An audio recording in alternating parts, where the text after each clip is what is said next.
और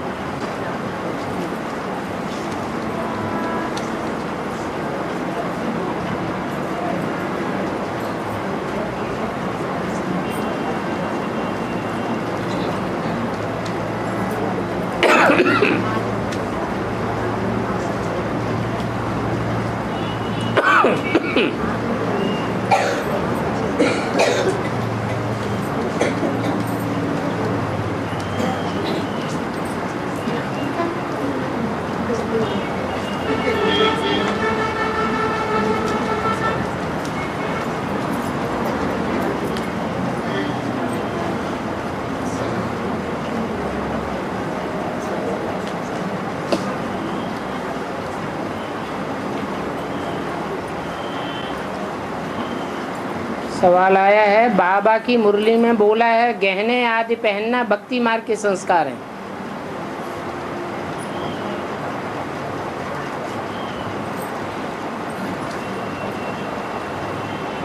लेकिन खास करके गीता पाठशाला की माताएं और दूसरी माताएं भी सोने के, चांदी के, घुंघरू आवाज करने वाली पायल आदि पहन करके मधुबन में आती हैं। गीता पाठशाला की टीचर्स का भी ये हाल है, तो बाकी स्टूडेंट्स का क्या हाल होगा?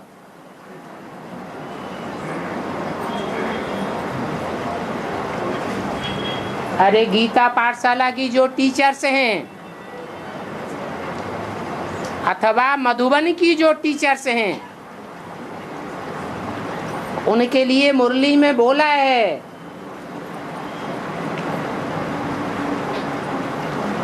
कि ब्रह्मा कुमारी टीचर्स कोई राजा कुमारी बनेंगी, कोई प्रजा कुमारी बनेंगी।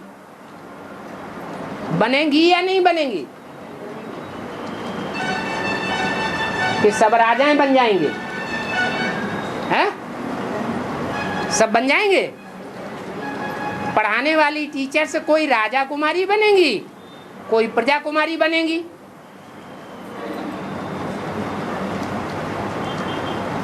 और फॉलो करने वाले भी वैसे ही बनेंगे। तो इसमें चिंता करने की कोई बात नहीं है। जो जैसा करेगा वैसा बनेगा।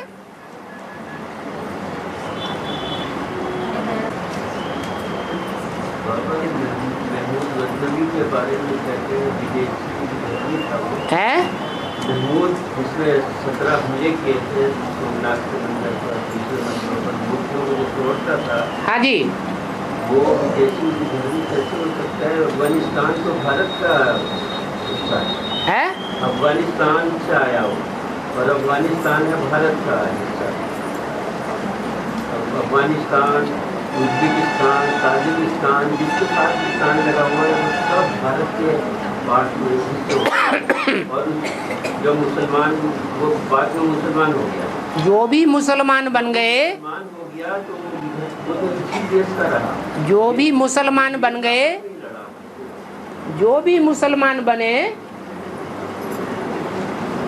वो पहले पक्के भारतीय थे या शुरुआत से ही मुसलमान थे?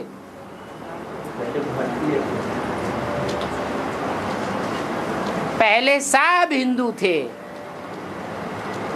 फिर संघ के रंग में आकर के मुसलमान, क्रिश्चियन आदि बने।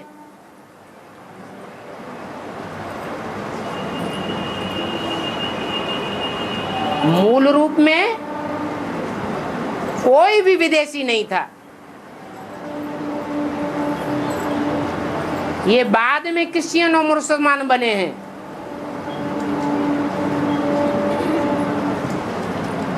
शुरुआत में ये अफगानिस्तान आदि भी नहीं था, भारतवर्ष में दक्षिण भारत ही नहीं था, तो अफगानिस्तान कहां से आ जाएगा?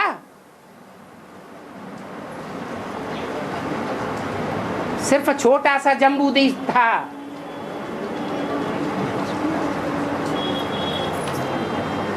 और वहां सिर्फ देवताएं रहते थे। ये द्वैतवादी युग जब से शुरू हुआ है, दो दो मतें शुरू हो गई, दो दो कुल शुरू हो गए, देवता कुल के अलावा दूसरे कुल वाले आ गए, तब से ये झगड़े शुरू हुए हैं।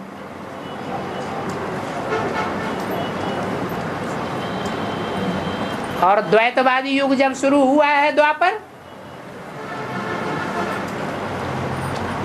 तो द्वैतवाद भी पहले पहले शुरुआत में सतो प्रधान होगा या तमो प्रधान होगा? द्वैतवाद भी पहले पहले सतो प्रधान था।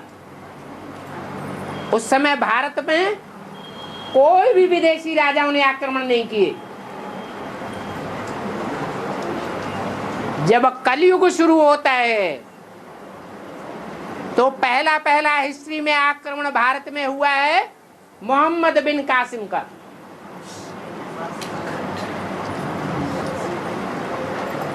तब से ये झगड़े फसाद बढ़ते चले आए।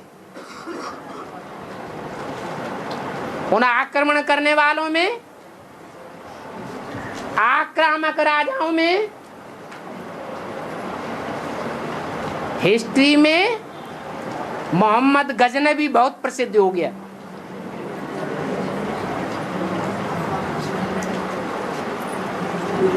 मार काट मचा करके जो राजाई ली जाती है,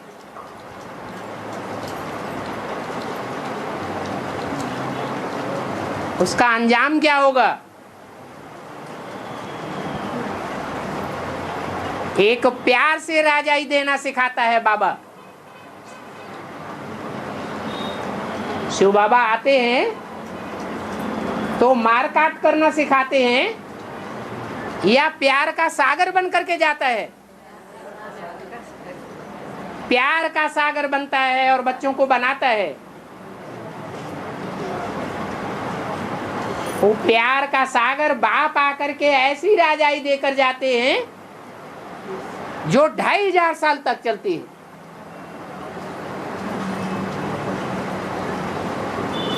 कोई प्रकार के अफसोस का गान नहीं होता और अफगानिस्तान नहीं बनता।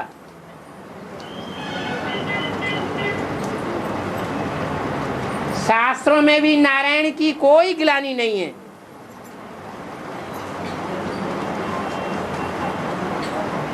ऐसे कोई कर्म ही नहीं किए नारायण ने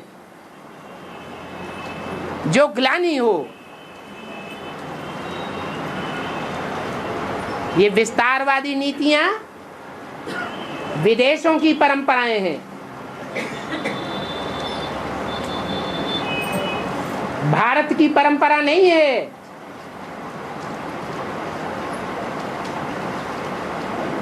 भारत की जो श्रेष्ठ परंपराएं हैं वो भगवान ने आकर के स्थापन की थी।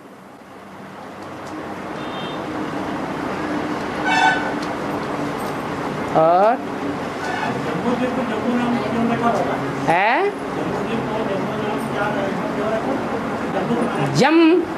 जम माने जम के रहता है, और देश जो है वो जम के नहीं रहते।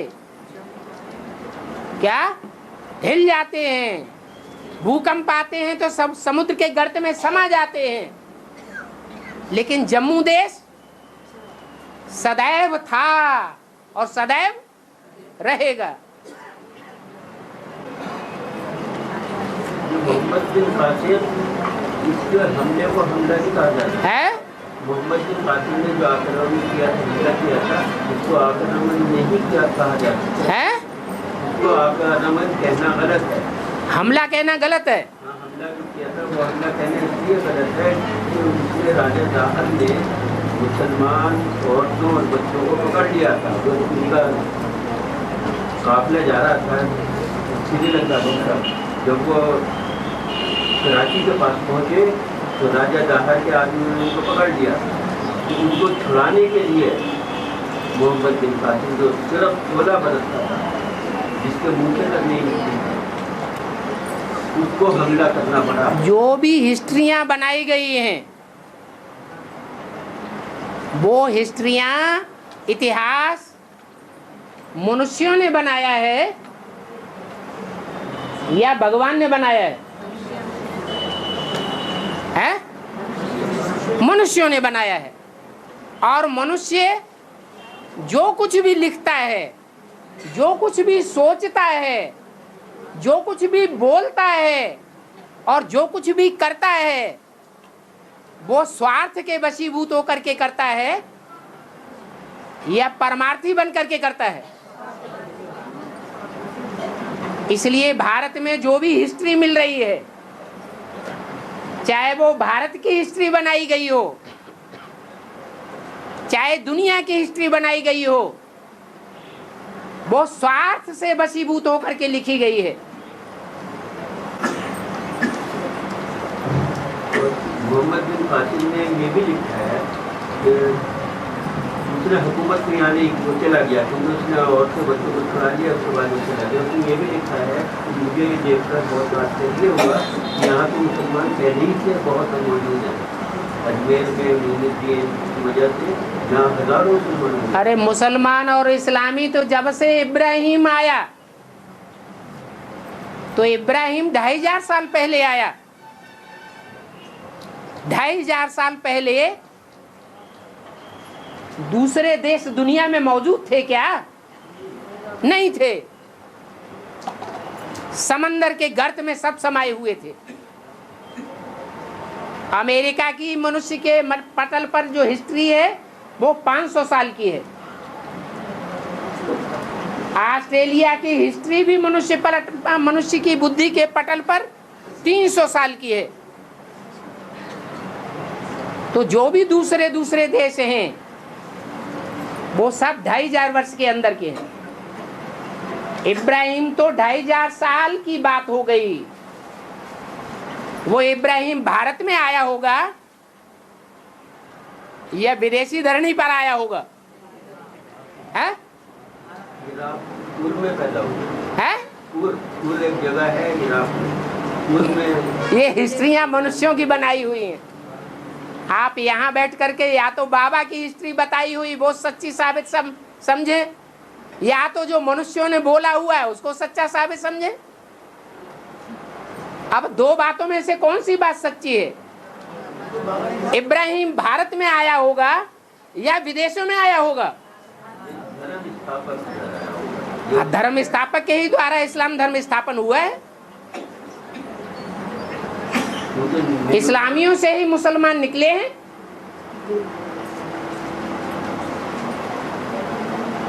मुसलमान कहीं बाहर से थोड़े ही आ गए। जो मूर्तियों की पूजा करने वाले थे वो इस्लामी थे। मोहम्मद ने आकर के मूर्तियों की पूजा बंद करवा दी, तब मोहम्मद के नाम पर मुसलमान नाम पड़ गया।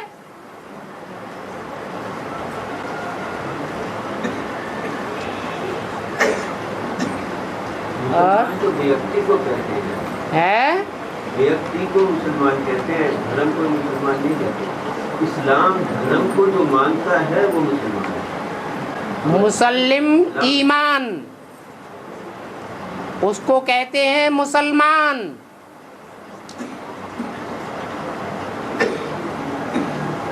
इब्राहिम जब आया था तो सतो प्रधान आत्मा आई थी या तमो प्रधान आत्मा आई थी?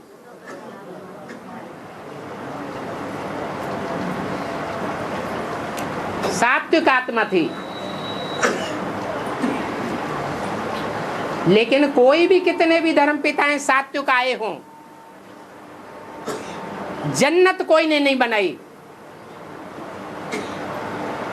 इस दुनिया को दोजख बना करके ही गए, और दुनिया आज भी दोजख बनती चली जा रही है उनके बताए हुए रास्तों पर।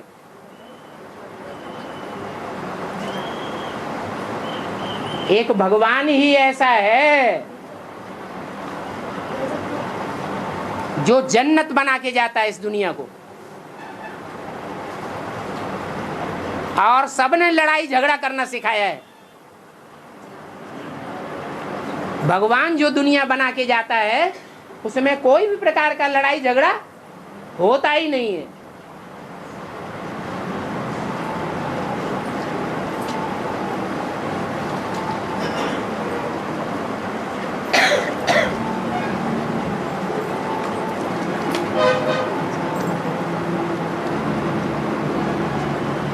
गुंटूर की बाला माता जी पूछ रही हैं,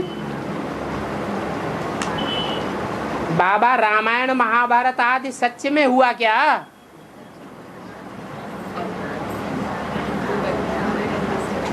है ये रामायण और महाभारत की जो लड़ाई है वो सच में हुई क्या है? वो लड़ाई में कुछ सच्चाई है या नहीं है? है? महाभारत की जो लड़ाई है वो शास्त्रों में लिख दिया द्वापर युग में हुई, द्वापर के अंत में। और बाबा का कहना है कि भगवान अगर द्वापर के अंत में आया तो क्या पापी कलयुग की स्थापना करके गया?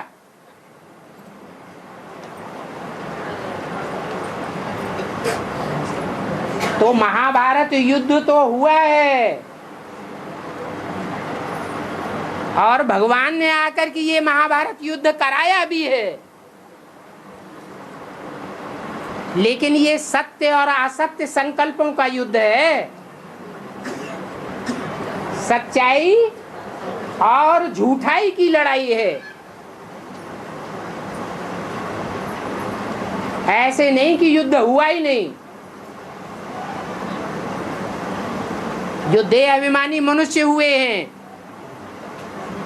उन्होंने उसमें देहभान की बातें लिख दी हैं, हिंसा की बातें लिख दी हैं, लेकिन भगवान ने ऐसा कोई हिंसक युद्ध नहीं कराया। हाँ, ब्राह्मणों की दुनिया में ऐसे ऐसे ब्राह्मण जरूर हुए हैं जो कच्चे कन्वर्ट होने वाले ब्राह्मण सो देवता बनते हैं कच्चे, और द्वापर युग में दूसरे धर्म पिताओं के चंबे में आ जाते हैं, दूसरे धर्मों से प्रभावित हो जाते हैं और कन्वर्ट हो जाते हैं। वो ही कन्वर्ट हुई आत्माएं अभी ब्राह्मणों की दुनिया में कच्चे ब्राह्मण बन गए हैं, और बाप आकर के जो सच्चाई बताते हैं उन सच्ची बातों में, ज्ञान की बातों में मनमत और उन धर्म पिताओं की मनुष्य मत को उसमें मिक्स करके जीवन यापन करते हैं। वो सच्चे ब्राह्मण नहीं हैं। इसलिए ब्राह्मणों की दुनिया में भी जो लड़ाई होती है उसमें बाहुबल की लड़ाई खेलने लग पड़ते हैं। नहीं तो भगवान ने आकर के बाहुबल की दुनिया स्थापन नहीं की। भगवान तो कहते हैं कि योग बल वाले ऊंच पद पावेंगे, नंबरवार ऊंचे देवता बनेंगे, और जो यहाँ ब्राह्मणों की दुनिया में बाहुबल दिखावेंगे वो जन्म जन्मांतर का नीच पद पाते रहेंगे।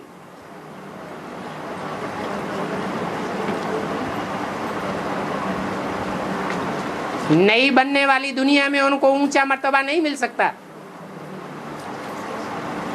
दास दासी बन जावेंगे। जैसे रामायण में राजगद्दी का चित्र दिखाया है, सूर्यवंश का जो आधार बनती है राम वाली आत्मा, सूर्यवंशियों का बीज, वो राजा बाराम बन करके छत्रधारी बन करके बैठता है, और बाकी जो 3 भाई हैं जिनके लिए गायन करते हैं, हिंदू मुस्लिम सिख ईसाई सब आपस में भाई भाई,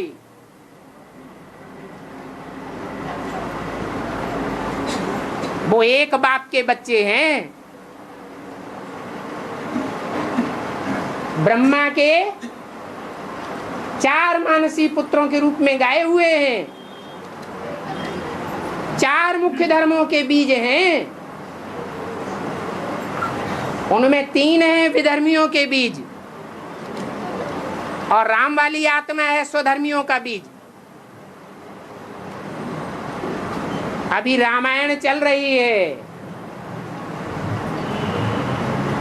रामायण का युद्ध भी है, अभी की बात है। जब रिजल्ट निकलेगा तो राम वाली आत्मा जो सूर्यवंशियों का बीज है वो छत्रधारी बन करके बैठेगी, नई दुनिया का राजा, नई दुनिया का फाउंडर बन करके बैठेगी राम राज्य का। और रिजल्ट में बाकी जो 3 भाई हैं, जो 3 विधर्मियों के बीज साबित होते हैं, कोई चमर ढुलाएंगे, कोई छत्र लेकर के खड़े होंगे, कोई पांव पखारेंगे, माना दास दासी के रूप में दिखाए गए हैं। अभी रामायण काल भी चल रहा है, अभी महाभारत का युद्ध भी चल रहा है। शास्त्रों में दिखाया हुआ देवासुर संग्राम भी अभी चल रहा है।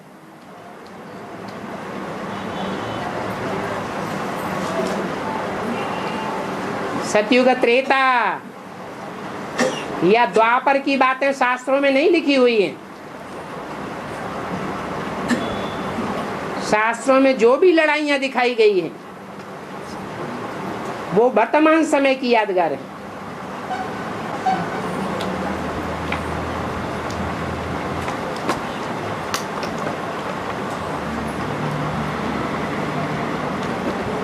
अगला प्रश्न है, रामायण में दिखाते हैं राम ने पुल बांधा, बनवाया, वो पुल सच में हुआ क्या?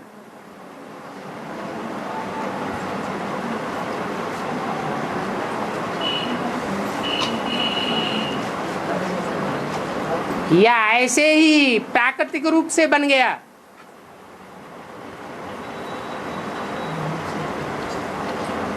भक्ति मार्ग में जो भी बातें दिखाई गई हैं वो स्थूल बातें दिखाई हैं। ब्राह्मणों की संगम युगी दुनिया में वो सूक्ष्म बातें हुई हैं।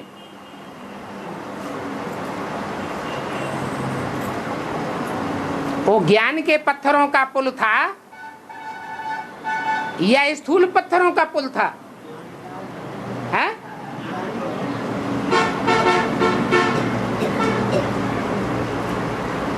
कहते हैं 2 बंदर थे,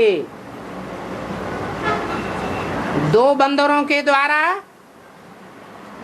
वो पत्थर सागर में तैराए गए। ये संसार सागर है, इस संसार सागर में नल और नील नाम के 2 पत्थर हैं, पत्थर बुद्धि, जो ईश्वरीय ज्ञान में चल पड़ते हैं।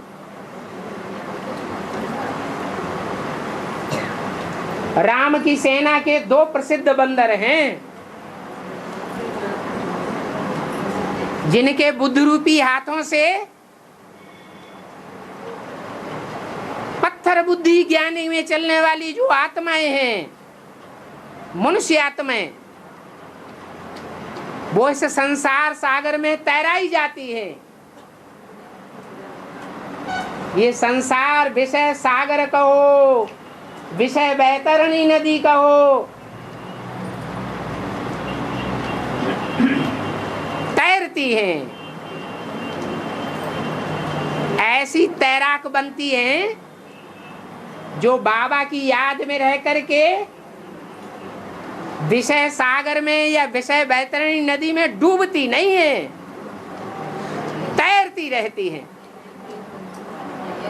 माया उनको डुबाए नहीं सकती।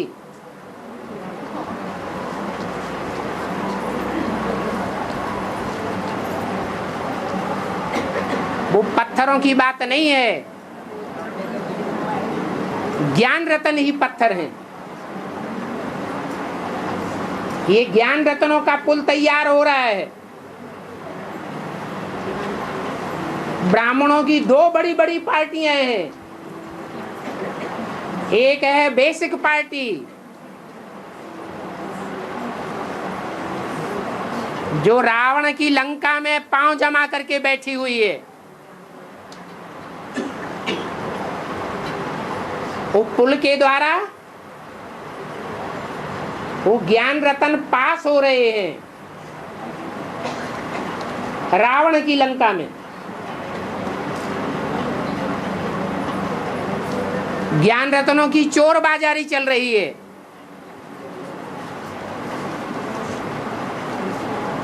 कोई स्थूल पुल की बात नहीं है।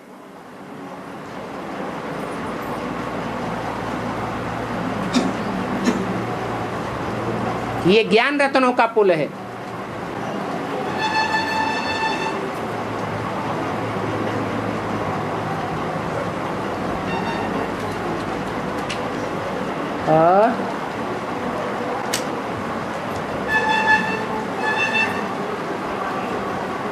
वो मंदिर में राम राम बोलते लिखने वाला हनुमान राम राम लिखते हैं। मंदिर में राम हनुमान जो है वो किसका पुत्र था? वायुपुत्र। कहते हैं इस आदमी में हवा का प्रवेशता है। जो भूत प्रेत आत्माएं होती हैं वो हवा है। हवा हवा भी दो तरह की होती है। एक अच्छी हवा चलती है तो बीमारियां उड़ जाती हैं,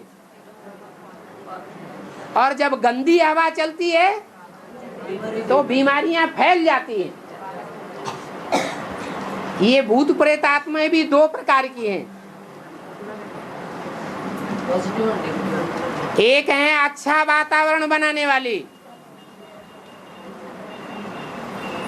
उनको कहते हैं फरिश्ताएं, देव आत्माएं बनने वाली आत्माएं। और दूसरी होती है ईविल सोल। ईविल सोल वो ही बनते हैं जो हत्यारे होते हैं, सुइसाइड करने वाले होते हैं, बलात्कार करने वाले होते हैं। ऐसे ऐसे जघन्य पाप करने वाली आत्माएं ईविल सोल बनती है।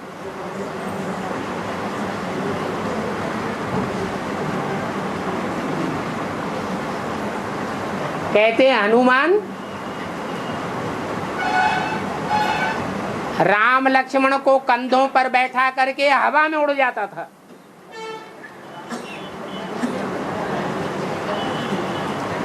तो कंधे पर बैठाने की बात नहीं है। ईश्वरीय सेवा का कार्य इस समय कौन करता है? जो देहधारी हैं, साकार देह के बंधन में बंधे हुए हैं, वो ईश्वरीय सेवा का काम करते हैं या बाप दादा करते हैं?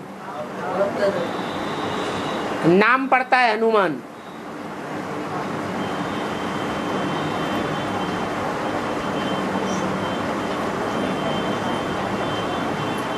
राम का सेवक कहा जाता है। शिव बाबा भी अपन को क्या कहते हैं? बच्चे, I am your most obedient servant. तो जब बाप ही ऐसे कह रहा है तो दादा क्या विरोधी बात कहेगा क्या? है? दादा भी वही काम करते हैं। ये बाप दादा दोनों बच्चों के सहयोगी हैं। अव्वल नंबर बच्चों के अव्वल नंबर सहयोगी, थर्ड क्लास बच्चों के थर्ड क्लास सहयोगी, और जो विरोध करते हैं, ग्लानि करते हैं, उनके लिए तो साक्षात धर्मराज बन जाते हैं। टाइम हो गया।